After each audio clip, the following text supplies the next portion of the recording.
All right, good evening again. Well, tonight we're going to move into Lamentations, the book of Lamentations, and Lamentations is 5 chapters long. And in doing study for the book of Lamentations, I came up across some interesting facts that I wanted to state before we get into it. But the book of Lamentations in the Hebrew Bible doesn't appear in the same place that it does in our Bible. And in the Hebrew Bible, it appears with a group of books, Esther and Ruth, Job, and Ezra. But we know that it was written by Jeremiah, and that is why in our Bible they inserted it right after the book of Jeremiah, because it's kind of like an epilogue to the book of Jeremiah, in that it follows the destruction of the city of Jerusalem. And if you study some of the geography of Israel, there is a site on the site of Golgotha. There is a cave that's called Jeremiah's Grotto, and this cave is known as Jeremiah's Grotto. It comprises a part of the face of the skull, hence the name Golgotha. And because if you look at the cliff, with these caves that are there in the cliff, they take on the appearance of a skull. And so one of these caves is called Jeremiah's Grotto. And it's interesting from those caves there on the side of Golgotha that you have a tremendous view of the city of Jerusalem. And for Golgotha is actually the top of what was once Mount Morah, and it looks down over the city of Jerusalem. And tradition says that Jeremiah sat in this grotto or this cave when he wrote the book of Lamentations. And there he wept and he cried over the desolation of the city of Jerusalem. And he looked up from up there, he looked down and he saw its ruins, he saw the walls destroyed, and he saw that the buildings had been leveled. And from this vantage point, he wrote the book of Lamentations. And in the Greek translation of the book of Lamentations that was done by 70 Hebrew scholars about 200 BC, they prefaced the book of Lamentation with these words: "And it came to pass that after Israel had been carried away captive, and Jerusalem made desolate, Jeremiah sat weeping and lamented this lament over Jerusalem, and said, How doth the city sit solitary?" So they have that in the Greek translation as a prologue to the book of Lamentations. The book of Lamentations is a common style of Hebrew poetry in 4 of the 5 chapters. And they are known as an acrostic. And they were written in order to help with the memorization. And that is, you'll notice in the first 3 chapters that there are in the first 2 chapters, there are 22 verses in each chapter. And in the original Hebrew poetry, these 22 verses were actually 22 lines a poem. And each line began with a succeeding letter of the Hebrew alphabet. So the first line began with Aleph, then with Beth, then with Gimel, then with Daleth, and on through the Hebrew alphabet. So each line succeeded a letter of the Hebrew alphabet in the first 2 chapters. So that would be like if we would write poetry or something, in the first line would begin with A, the next line with B, the next line with C, the next line with D, and so that was to help them with their memorization of the poetry. And in the 3rd chapter, we'll notice when we get there that there's actually 66 verses. The first 3 lines begin with the A, the B, the next 3 with the B, the next 3 with the G of the alphabet, and so it was in triplets. So thus, there's 66 verses in the 3rd chapter. And then the 4th chapter picks up again with each line beginning with the succeeding letter of the Greek alphabet. And even though the 5th chapter has 22 verses, it's not in acrostic. In other words, the lines don't go what we'd call A, B, C, D, E, F. It doesn't follow this same pattern. But they, like I mentioned, they would often write their poems this way in order to help with memorizing the poem, because you knew that the next line began with the next letter of the alphabet in the succeeding order. As we've said when we last week in getting into this, Lamentations, it's a poem of grief. It is a lament of Jeremiah over Jerusalem after the destruction. And I found it interesting in studying about Lamentations that it's read each year in the synagogues on the 4th day of the 9th month. So around August the 4th, this particular book is read in the Jewish synagogues as they commemorate the anniversary of the destruction of Solomon's temple back in 586 BC. So with that as a background, let's get into the first chapter as Jeremiah declares, "How deserted lies the city, once so full of people. How like a widow is she, who once was great among the nations. She who was queen among the provinces has now become a slave." So the city is empty. It's now sitting solitary.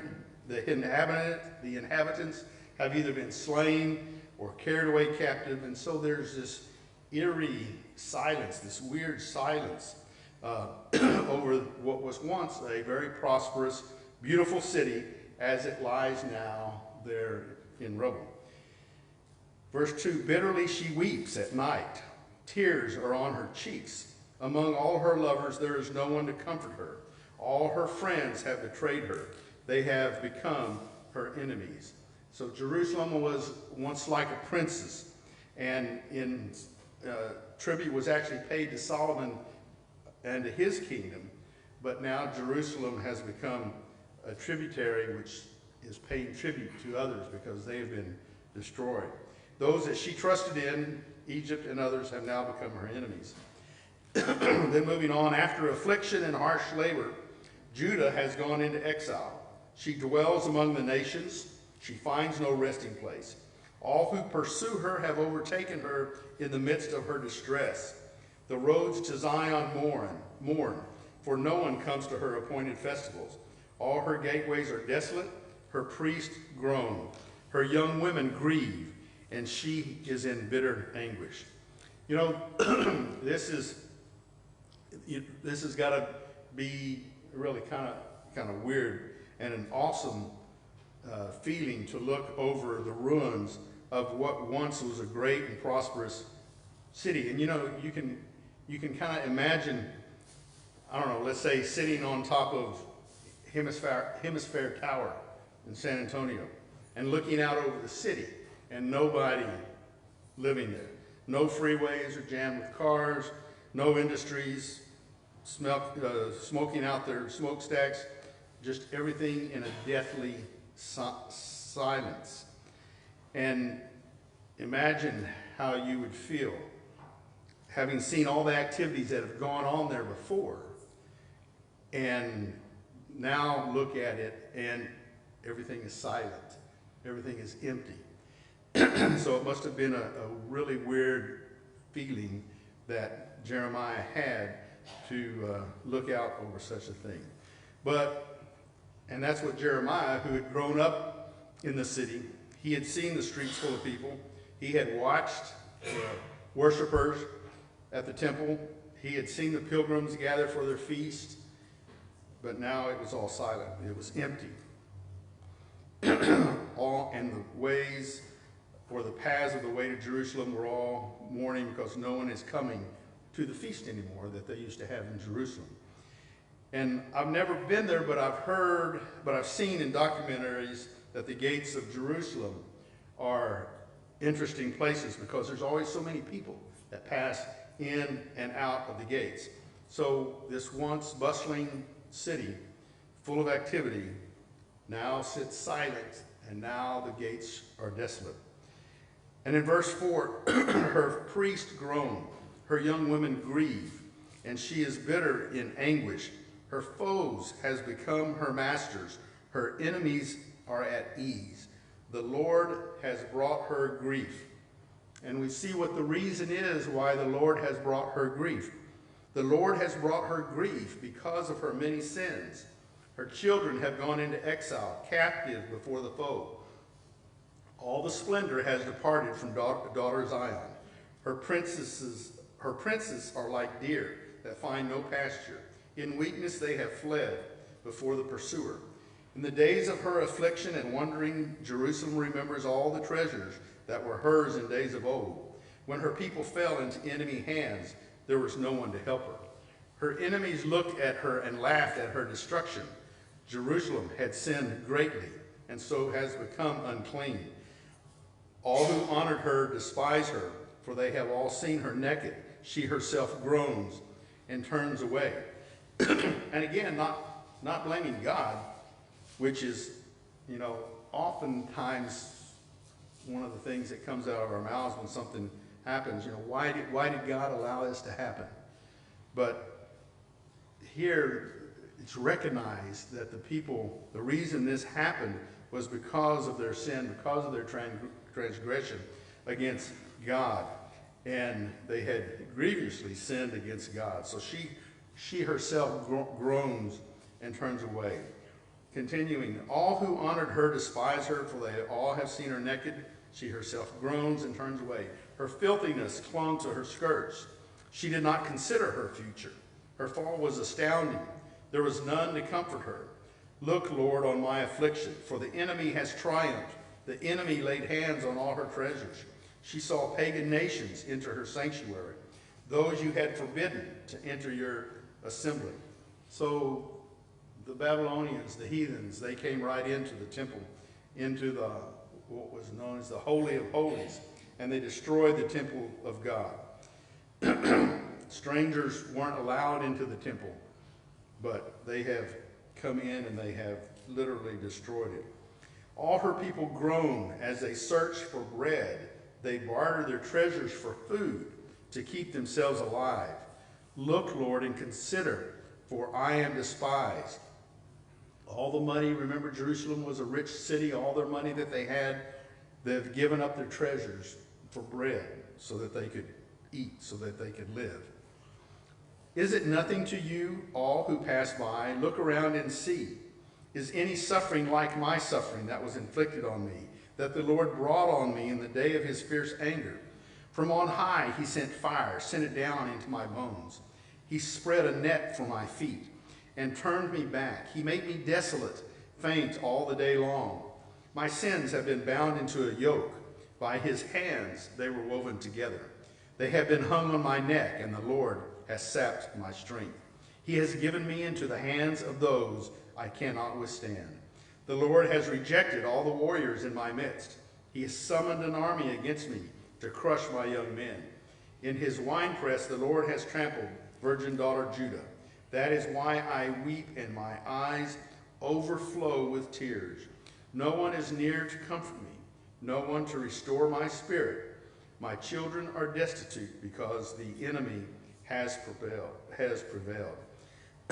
So this lamentation of Jeremiah, the weeping of Jeremiah, that as he sees the destruction that has come, the mighty men destroyed, the virgins ravished by the army, the young men crushed, and the young girls trodden.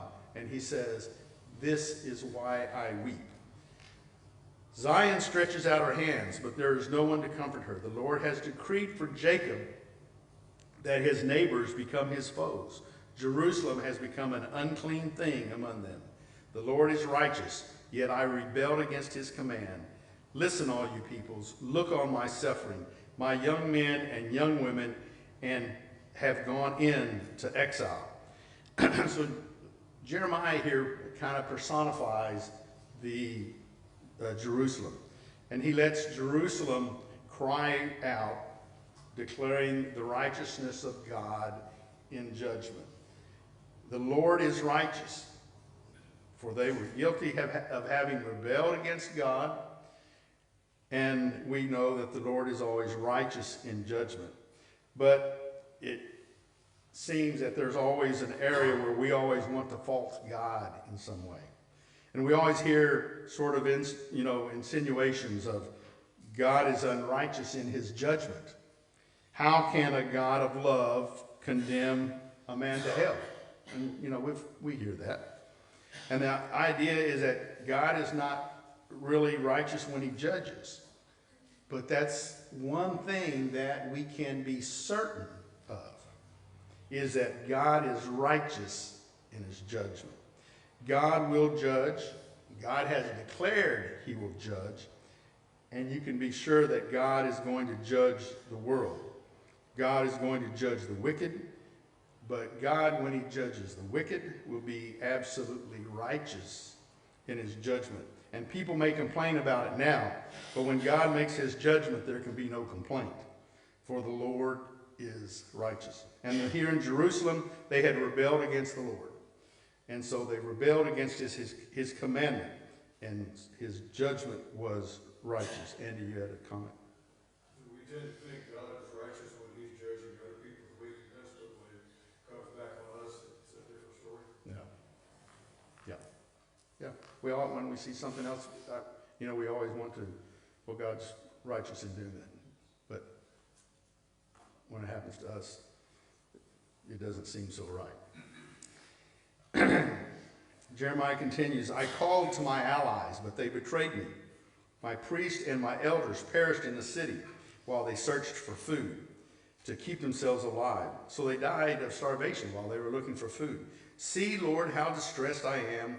I am in torment within, in my heart I am disturbed. For I have been most rebellious.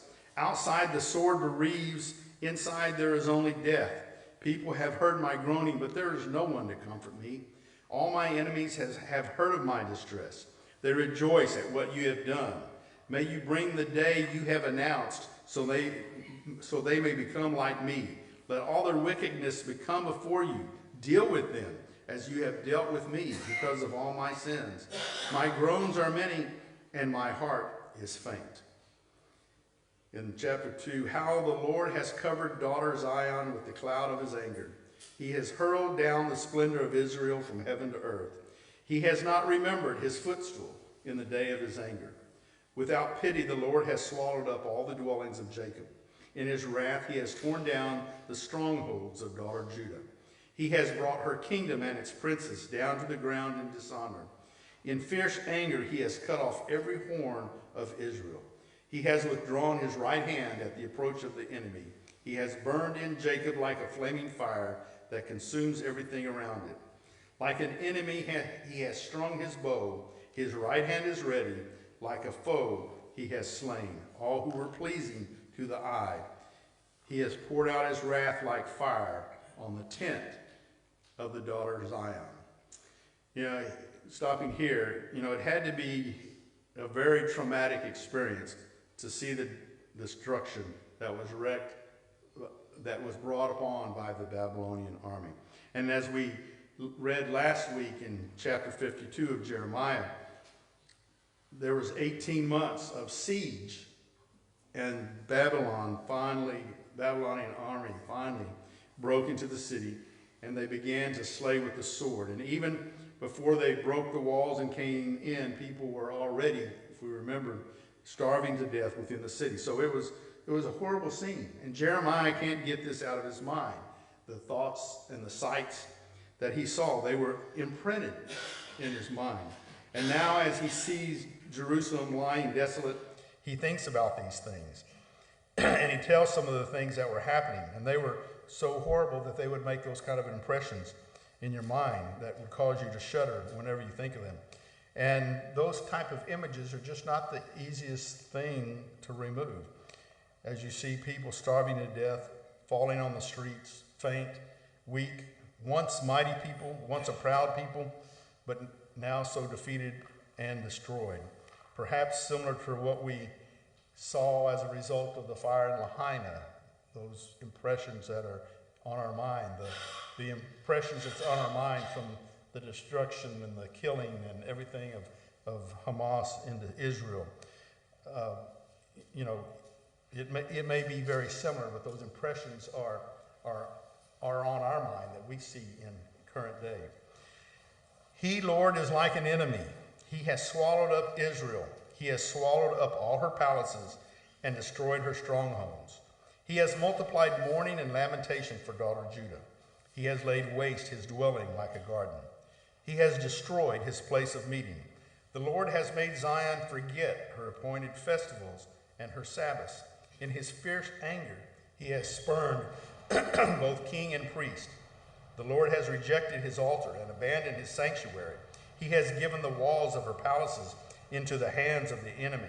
They have raised a shout in the house of the Lord, as on the day of an appointed festival. So that is, the enemies were in there cheering and yelling as they were destroying the city of Jerusalem, much as the voices and cheers that used to go up with the festivals that were held there during the solemn feast of Jerusalem.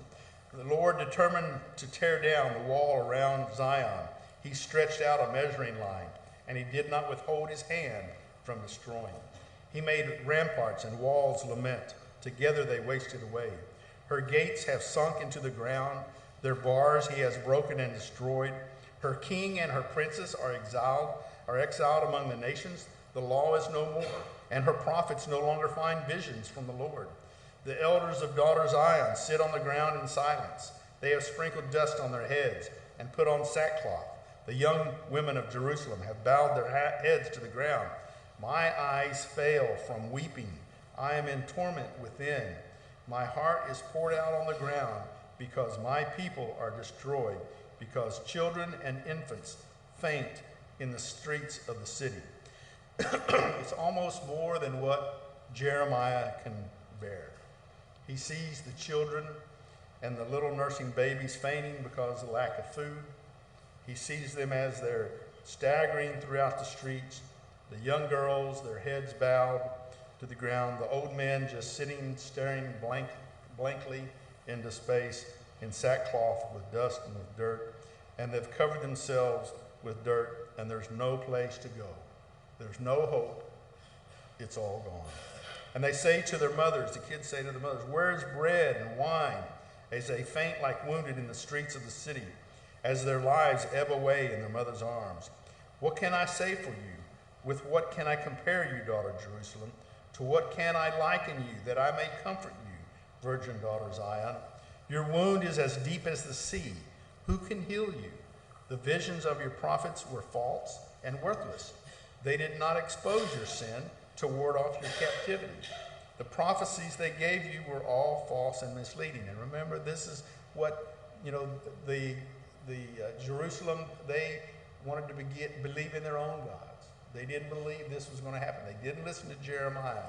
They had their idols that they continued to worship. All who pass your way clap their hands at you. They scoff and shake their heads at daughter Jerusalem. Is this the city that was called the perfection of beauty, the joy of the whole earth? All your enemies open their mouths wide against you. They scoff and gnash their teeth and say, "We have swallowed her up. This is the day we have waited for. We have lived to see it." The Lord has done what he planned. He has fulfilled his word, which he decreed long ago. He has overthrown you without pity. He has let the enemy gloat over you. He has exalted the horn of your foes. So God was faithful in all his warnings, wasn't he? He had told them that if they did not turn from their wickedness, that they did not turn from their idolatry, that he was going to bring their enemies against them and they would be destroyed. God has done what he purposed. The hearts of the people cry out to the Lord. Your walls of daughter Zion, let your tears flow like a river day and night. Give yourself no relief, your eyes no rest. So he's calling them for intercession to weep before God until God answers them.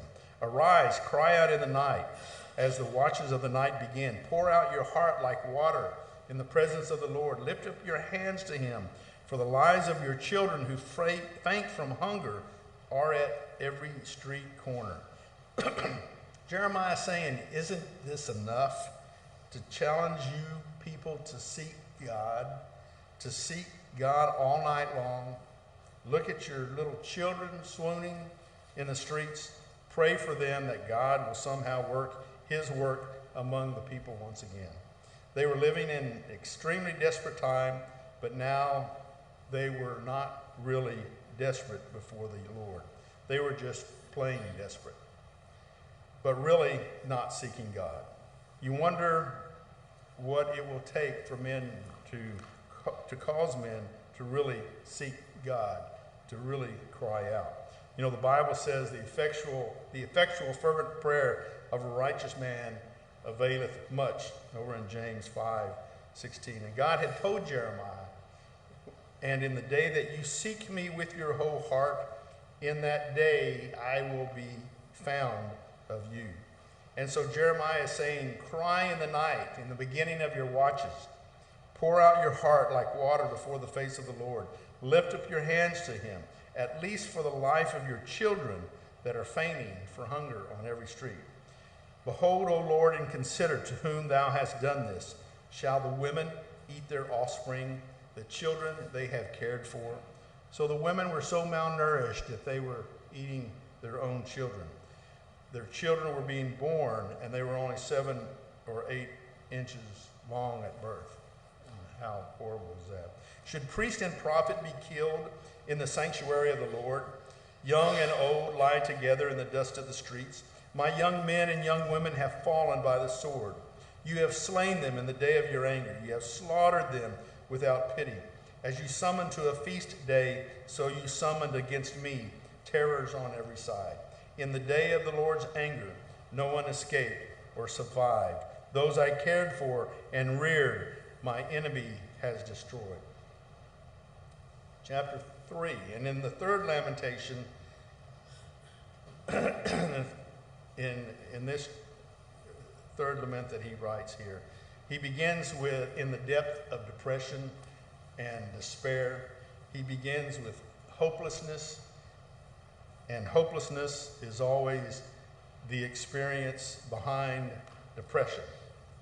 Depression is the loss of hope. No way out, nothing I can do. Hopelessness leads to depression. And it seems like God has turned against the prophet. He says, I am the man who has seen affliction by the rod of the Lord's wrath. He has driven me away and made me walk in darkness rather than light. He has driven me away and made me walk in darkness rather than light. Indeed, he has turned his hand against me again and again all day long. He has made my skin and my flesh grow old. He has broken my bones. He has besieged me and surrounded me with bitterness and hardship. He has made me dwell in darkness with those long dead. He has walled me in so I cannot escape. He has weighed me down with chains, and even when I cry for help, he shuts out my prayer. Jeremiah seems to be saying, God, you're not listening to my prayer. God seems to have closed every door of escape to Jeremiah. There's no way out. I'm in the hole. There is no place to go. I'm in this darkness. God's not listening to my prayers. He has barred my way with black blocks of stone. He has made my path crooked. So it's like he's built a wall around him.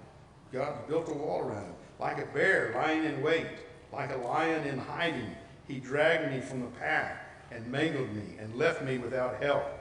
He drew his bow, and he made me the target for his arrows. He pierced my heart with arrows from his quiver.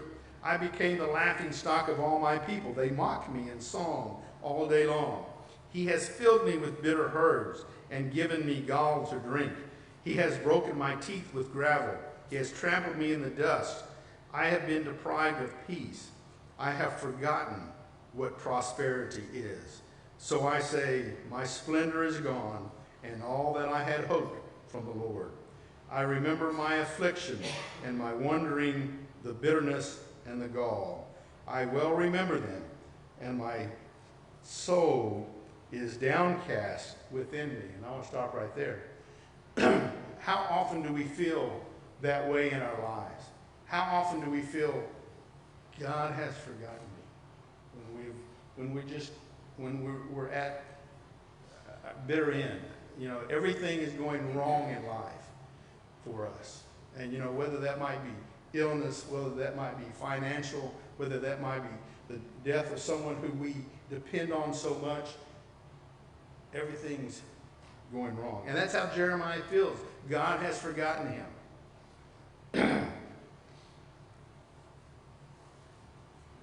Yes.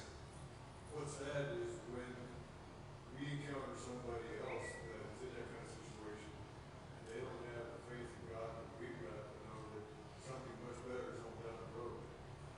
And you see them struggling with whatever the tragedy is or you. And that's a good opportunity to pray with them. Because they're at a bottom or a low, and maybe praying with them will point them towards God. And we all have these valleys in our lives. And that's exactly what Jeremiah feels. He's down at the bottom. And out of the depths of his despair and depression, suddenly in the second half of this verse, there's a dramatic change in his thinking. And that dramatic change is explained here. And in the midst of his hopelessness and in the midst of his despair, when it seems that all is forsaken, that there's no way out, that God isn't even listening, and God isn't even ready to help him or help us when we're in that position. In the midst of all this, Jeremiah writes, Yet this I call to mind, and therefore I have hope. So with this, in the middle of this chapter, where he's spent the first 20 verses talking about how down he is, how depressed he is, how at the rock bottom of his life that he remembers, I call this to mind, and therefore I have hope. He changed his whole mindset. And the Bible speaks about renewing our minds. The Bible speaks about bringing every thought that we have into captivity and into the obedience of Jesus. And, we can think ourselves into a miserable mood. And we can think ourselves into despair and hopelessness. And we can even think ourselves into the grave. Or by setting our mind upon God and renewing our mind in him, then we can have a whole new state of mind, a whole new state of consciousness, no longer one of total despair, and one no longer of hopelessness, but one of victory and one of hope. And that's what Jeremiah did. He changed his thought patterns from, oh, woe is me, oh, this is the end, oh, there is no hope, oh, I've had it, oh, there's no one to help. I'm boxed in to thinking about the Lord. So as we think about ourselves, we often become depressed because none of us are where or what we might want to be. We have factors that weigh us down. We have life, we have family, we have job, we have financial issues, and we can really hit the bottom of the pit, just like Jeremiah was feeling. God says, bring yourself up through the power of my Spirit, through my help. Become the person that I want you to be. Receive my strength, receive my ability, and I will make you that person that is pleasing and glorifying unto God. That person who is loving, who is kind, who is compassionate, who is filled with joy. So Jeremiah came to a change of mental attitude. He no longer was thinking about himself, but now he was thinking about the Lord. And it made such a great difference. Only if we could get our own mind off of ourselves and the pit that we might be in. And in the times of discouragement, in the times of defeat, in the times of depression, we need to get our minds off ourselves and onto the Lord. And that's the secret of the way out. Rather than wallowing in our self-pity, just get our minds and our hearts. Like Isaiah 26:3 says, Thou wilt keep him in perfect peace, those whose mind is stayed on thee. So if we keep our minds stayed on the Lord, and God will keep us in perfect peace. So we need to keep our mind on him. Verse 21, yet this I call to mind. What does it recall to mind? First of all, because of the Lord's great love, we are not consumed. So things are bad, and they could have been worse. It's God's mercies that we're still here. And the fact that I wake up every morning is proof that God is merciful. God is under no obligation to keep me around. And it's only by his mercies that I've not been consumed. And secondly, Jeremiah says, because his compassions never fail. In 1 Corinthians 13, as Paul is describing the agape love, he said, love never fails. God's love never fails. God has never stopped loving us. God does not love us when we're good. He does not hate us when we're bad. God loves for us. God's love for us is unchanging. It doesn't fail. God's love is continually being poured out upon our life. God's love is not contingent upon what we are, but upon what he is. His compassions, they fail not. Love is not love that alters when alteration finds. Oh, I love you. You're my dream come true. I'd swim the Gulf of Mexico to be by your side. I'd fly to the moon to be close to you. Yikes, you have had bad breath. I changed my mind. That's not true love.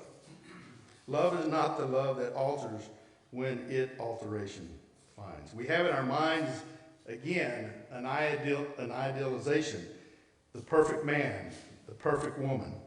And when we meet someone and fall in love, not with them, but with our idealization, and when it comes that it don't meet our standards of our idealization, then we're no longer in love.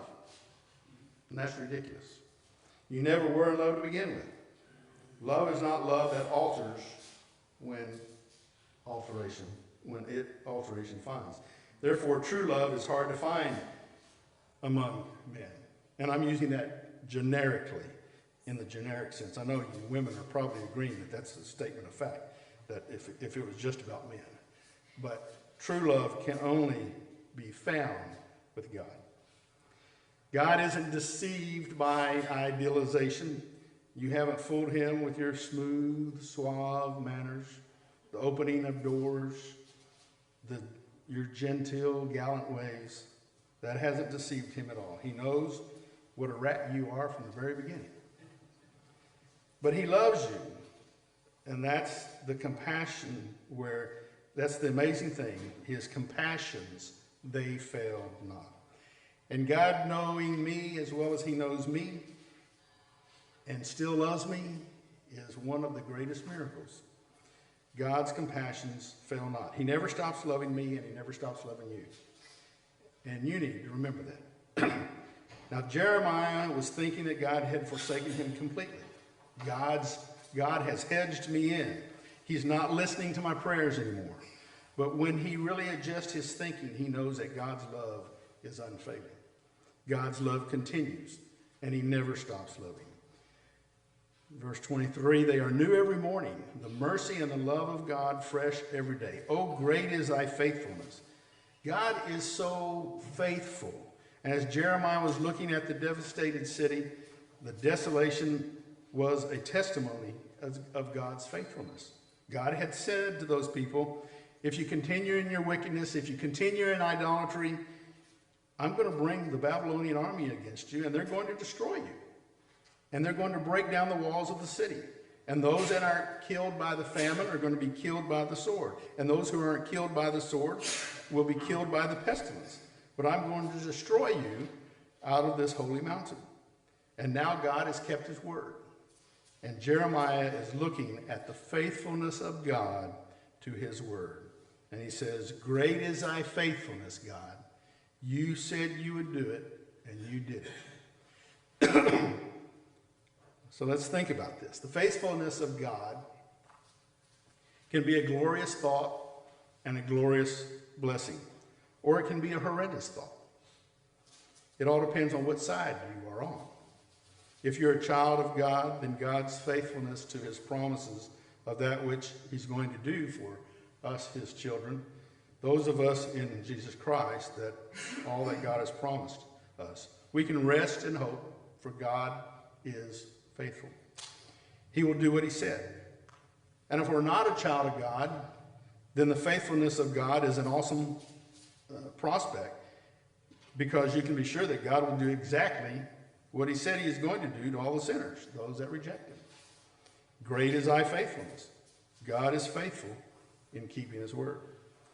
The Lord is my portion, verse 24. Now Jeremiah here is thinking upon the faithfulness of God, the love of God, the mercies of God, and now the Lord is my portion. Everything else has been taken away. His house has been destroyed. All of his possessions are gone. He's been completely stripped. But he says, I have the Lord. And if I have the Lord, that's all I really need. The Lord is my portion, saith my soul. Therefore I will hope in him. Those who do not have the Lord as their portion have very little hope. But my hope is in him. The Lord is good to those who hope in him, whose hope is in him, to the one that seeks him. Verse 25. If you'll wait upon the Lord, if you'll seek God, God is good. So good to those that wait upon him and seek him. It is good to wait quietly for the salvation of the Lord. What else can we do except wait for the salvation of the Lord? It is good for a man to bear the yoke while he is young. Let him sit alone in silence, for the Lord has laid it on him. Let him bury his face in the dust. There may yet be hope. Let him offer his cheek to one who would strike him, and let him be filled with disgrace. And I find this interesting because to me this is a prophecy of Jesus Christ to come. In the midst of this, even as Christ always is there in the time of suffering, to bear our burdens and the reproach that we bear for him. Verse 31, for no one is cast off by the Lord forever. So the judgment is not going to last forever. This forsaking of the people by God isn't going to last forever. Though he brings griefs, he will show compassion. So great is his unfailing love. God will change in his actions toward us, for he does not willingly bring affliction or grief to anyone. So in other words, it doesn't really please God to have to deal in such stringent ways as with his children, as he did with Jerusalem. How many times have you heard, or we told our kids, you can either make it easy on yourself or you can make it hard on yourself. Make your own decision. So anytime we fight God, we're making it hard on ourselves. And remember, when we studied Jonah, that's the lesson Jonah learned. He fought God and he ended up in the belly of a great fish in miserable condition. 3 days and 3 nights in a hot mountain. 98 degrees and 98% humidity, I'm sure. And he talks about the waves rolling and the seaweed twined around him. And I'm sure that probably stunk too. And when he came out of that horribly miserable experience, he shared the lesson of what he learned. They that observe lying vanities forsake their own mercies. If we think we can run from God or hide from God, we're only making it hard on ourselves. We're heading for trouble. We're heading for misery. Jonah thought he could hide from God. He thought he could run from God. And he thought that he could escape the call of God. But it was a lie. There's no way. We're just going to be miserable if that's what we try to do. Try to fight God and we're heading for misery. He doesn't afflict willingly. He doesn't want to lay the rod on us. He gets no delight in chastising his children because he loves us. He is faithful and he will chastise. Oh, crush underfoot all prisoners in the land, verse 34, verse 35, to deny people their rights before the Most High, to deprive them of justice. Would not the Lord see such things? Who can speak and have it happen if the Lord has not decreed it? Is it not from the mouth of the Most High that both calamities and good things come? You know, God doesn't talk out of both sides of his mouth. James speaks about the double-minded man, unstable in all his ways. Jesus speaks of how the same fountain cannot bring forth bitter and sweet waters. So God doesn't speak out of both sides of his mouth. Why should the living complain when punished for their sins? Let us examine our ways and test them, and let us return to the Lord. Let us lift up our hearts and our hands to God in heaven and say, we have sinned and rebelled, and you have not forgiven. You have covered yourself with anger and pursued us. You have slain without pity. And now, all of a sudden, Jeremiah goes back into what we saw in the first part of the chapter. He came out into the light for a while, remembering God and the hope that he had in God. And we do that too, don't we? We get down, we remember God, we get strong, and then we get weak again. You have covered yourself with a cloud so that no prayer can get through. How often do we feel this way? That God's not listening to our prayers. You have made us scum and refuse among the nations. All our enemies have opened their mouths wide against us. We have suffered terror and pitfalls, ruin and destruction. Streams of tears flow from my eyes because my people are destroyed. My eyes will flow unceasingly without relief, until the Lord looks down from heaven and sees. What I see brings grief to my soul because of all the women of my city. Those who are my enemies without cause hunted me like a bird. They tried to end my life in a pit and threw stones at me. The waters closed over my head, and I thought I was about to perish. I called on your name, Lord, from the depths of the pit. You heard my plea. Do not close your ears to my cry for relief. You came near when I called you, and you said, do not fear. You, Lord, took up my case. You redeemed my life. Lord, you have seen the wrong done to me. Uphold my cause. You have seen the depth of their vengeance, all their plots against me. Lord, you have heard their insults, all their plots against me, what my enemies whisper and mutter against me all day long. Look at them, sitting or standing. They mock me in their songs. Pay them back what they deserve, Lord, for what their hands have done. Put a veil over their hearts, and may your curse be on them. Pursue them in anger and destroy them from under the heavens of the Lord. So here is kind of a David type of prayer against his enemies. Jeremiah doesn't ask God to bless his enemies, but to really do them in. It's in the New Testament that Jesus taught us to bless those that curse you. Bless and curse not. I'm going to stop there. We'll take up chapters 4 and 5 in 2 weeks because we have bilingual next week.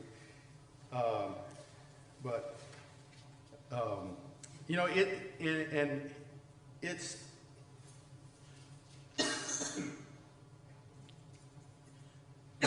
it's okay. It's okay to cry out to the Lord. It's okay to get angry.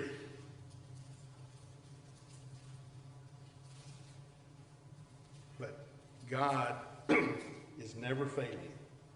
His love for us never fails. And he knows when we hurt. And he knows when we need him. But he wants us to call to him. He wants us to call to him. Let's go to Heavenly Father in prayer. Father in heaven, we thank thee so much for today.